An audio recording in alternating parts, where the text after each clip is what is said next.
شیخ الاسلام رحمۃ اللہ علیہ کی ولادت باسعادت سے پہلے آپ کی والدہ نے خواب میں دیکھا کہ حضور نبی کریم صلی اللہ علیہ وسلم قرآن کی تلاوت فرما رہے تھے. شیخ الاسلام بانی تو اس خواب کی تعبیر کے لیے جب حضرت شمس الدین عرف یتیمی شاہ رحمۃ اللہ علیہ کے پاس جب اس خواب کی تعبیر معلوم کرنے کے لیے گئے تو آپ رحمۃ اللہ علیہ فرماتے ہیں ایک فرزند ہوگا جو عالم و حافظ ہوگا. اس سے شیخ الاسلام رحمۃ اللہ علیہ کی ولادت باسعادت 4 ربیع الثانی ہندوستان کے ریاست مہاراشٹر کے ضلع ناندیڑ میں ہوئی. شیخ الاسلام بانی جامع نظامیہ رحمۃ اللہ علیہ اپنے والد قاضی ابو محمد شجاع الدین رحمۃ اللہ علیہ سے چاروں سلسلوں میں بیعت و خلافت حاصل کی. اس کے بعد شیخ الاسلام بانی جامع نظامیہ رحمۃ اللہ علیہ نے حج و زیارت نبوی صلی اللہ علیہ وسلم کے موقع پر شیخ العرب والعجم حضرت امداد اللہ مقادری مکی رحمۃ اللہ علیہ سے بیعت و خلافت حاصل کی.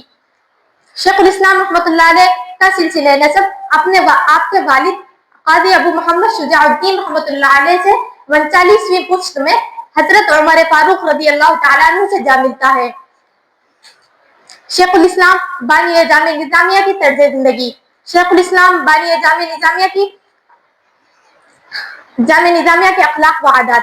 شیخ الاسلام بانی جامع نظامیہ رحمۃ اللہ علیہ نے ہمیشہ سنت نبوی پر عمل پیرا رہے.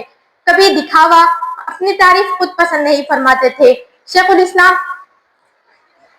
بانی جامع نظامیہ رحمۃ اللہ علیہ نے ہمیشہ پوشیدہ خیرات کو پسند فرماتے تھے اور شیخ الاسلام بانی جامع نظامیہ کے انداز گفتگو کا یہ عالم تھا کہ شیخ الاسلام بانی جامع نظامیہ کے انداز گفتگو کا عالم یہ تھا کبھی آپ نے کسی کی بھی دل چگنی نہیں فرمائی اور کبھی بھی کسی کو نصیحت یا تنبیہ کرنا ہوتا تو شیخ الاسلام رحمۃ اللہ علیہ فرماتے تھے کہ ایسا بعض لوگ ایسا کرتے تھے یا بعض لوگ ایسا کہتے ہیں, اس طرح سے کسی کو نصیحت اور تنبیہ فرماتے تھے.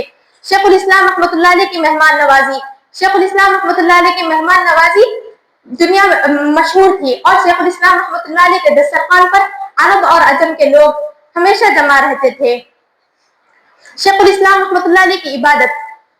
شیخ الاسلام رحمۃ اللہ علیہ کی عبادت کا عالم یہ تھا کہ حضرت رکن الدین رحمۃ اللہ علیہ جو آپ کے شاگرد ہیں انہوں نے آپ کی خدمت میں 27 سال گزارے اور وہ فرماتے ہیں کہ میں نے کبھی شیخ الاسلام رحمۃ اللہ علیہ کی کوئی نماز 27 سالہ زندگی میں کوئی نماز قضا ہوتے ہوئے نہیں دیکھا. سبحان اللہ. شیخ الاسلام رحمۃ اللہ علیہ نماز کے لیے اس طرح کا لباس پہنتے تھے کہ اور آپ فرماتے تھے کہ جب ہم دنیا میں کسی سے ملنے کے لیے جاتے ہیں تو بہت قیمتی لباس پہن کر جاتے ہیں, جب ہم اپنے رب کے سامنے جاتے ہیں تو سادہ اور معمولی سی لباس پہن کر کیوں جائیں. اسی لیے شیخ الاسلام رحمۃ اللہ علیہ جب کبھی بھی نماز کا ارادہ فرماتے تو خشوع و خضوع سے وضو کرتے اور پھر سرما لگاتے اور امامہ شریف پہن کر نماز کے لیے تشریف لے جاتے. سبحان اللہ. شیخ الاسلام رحمۃ اللہ علیہ کے علمی کارنامے. شیخ الاسلام رحمۃ اللہ علیہ کے کروڑوں علمی کارنامے ہیں جن میں سے سب سے قیمتی کارنامہ اور خاص کارنامہ یہ ہے کہ تاسیس جامع نظامیہ. شیخ الاسلام رحمۃ اللہ علیہ کا بہت سے کارنامے ہیں جس میں سے سب سے خاص کارنامہ تاسیس جامع نظامیہ ہے جس کو شیخ الاسلام رحمۃ اللہ علیہ نے 1952 عیسوی میں رکھا. 52 عیسوی میں جامع نظامیہ کا قیام عمل میں آیا اور شیخ الاسلام رحمۃ اللہ علیہ نے صرف جامع نظامیہ کی بنیاد نہیں رکھی بلکہ اس میں پڑھنے والے طلباء کے لیے رہنے, کھانے, پینے اور ان کے علاج کا بھی انتظام فرمایا. شیخ الاسلام رحمۃ اللہ علیہ جامع نظامیہ کے قیام کے بعد کتب خانہ نظامیہ کا قیام عمل میں آیا اور شیخ الاسلام رحمۃ اللہ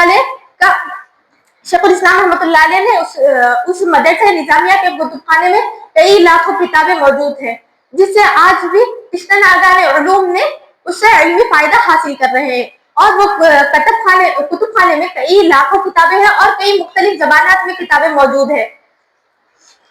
شیخ الاسلام رحمۃ اللہ علیہ نے اس کے بعد دارالفتہ اہل سنت کی بھی بنیاد رکھی.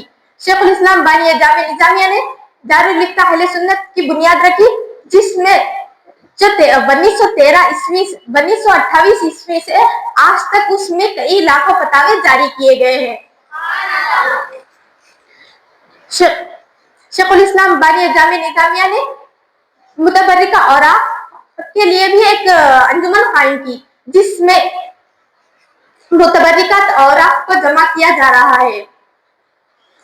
اور اس کے ساتھ ساتھ شیخ الاسلام رحمۃ اللہ علیہ نے انجمن اشاعت العلوم بھی قائم کیا جس میں لاکھوں کتابیں شائع ہو چکی ہیں.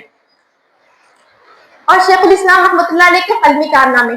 شیخ الاسلام رحمۃ اللہ علیہ کے بہت سارے قلمی کارنامے ہیں اور آپ کا ایک مخصوص قلمی کارنامہ انوار احمدی ہے جس کو شیخ الاسلام رحمۃ اللہ علیہ نے مدینہ منورہ کے قیام کے دوران لکھا. اور جب آپ کے پیر و مرشد جب یہ کتاب کو دیکھتے ہیں تو آپ فرماتے ہیں کہ اے انوار اللہ کیا کتاب لکھی تم نے. اور اس کے ساتھ ساتھ شیخ الاسلام رحمۃ اللہ علیہ کی ایک ایسی کتاب ہے جس کو اسلامی معلومات کی انسائکلوپیڈیا کہا جاتا ہے.